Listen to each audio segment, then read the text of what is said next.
లగ్న షష్టాధిపతులు. సో బహుదారిద్ర్యము అనేది ఎలా ఏర్పడుతుందో మనం ఈ వీడియోలో తెలుసుకుందాం.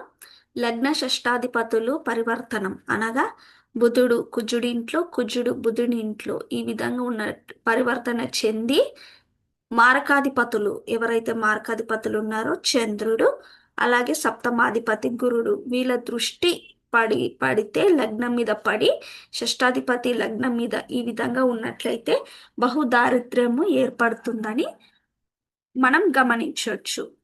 అలాగే రోగం కూడా షష్టాధిపతి లగ్నంలో ఉండడం వల్ల నిత్యం రోగంతో బాధపడతారని మనం గమనించవచ్చు.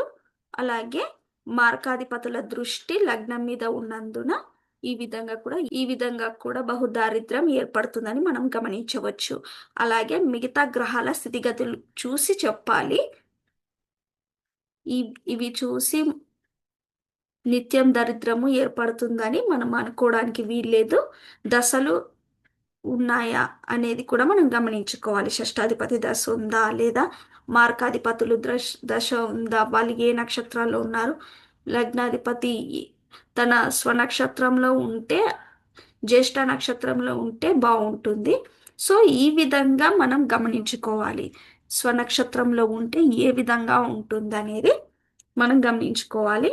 సో ఇక్కడ మనం ఏం గమనించాలంటే మిగతా గ్రహాల స్థితిగతులు, అలాగే నక్షత్రాధిపతులు ఏ ఏ భావంలో ఉన్నారు అనేది కూడా మనం గమనించుకోవాలి. అలాగే ఆ లగ్నానికి శుభులు ఏ స్థానంలో ఉన్నారు కూడా గమనించుకోవాలి. మిగతా గ్రహాల స్థితిగతులు కూడా చూసుకోవాలి. సో ఈ వీడియో మీకు నచ్చినట్లయితే లైక్, షేర్ అండ్ సబ్స్క్రైబ్ చేయండి. ధన్యవాదాలు.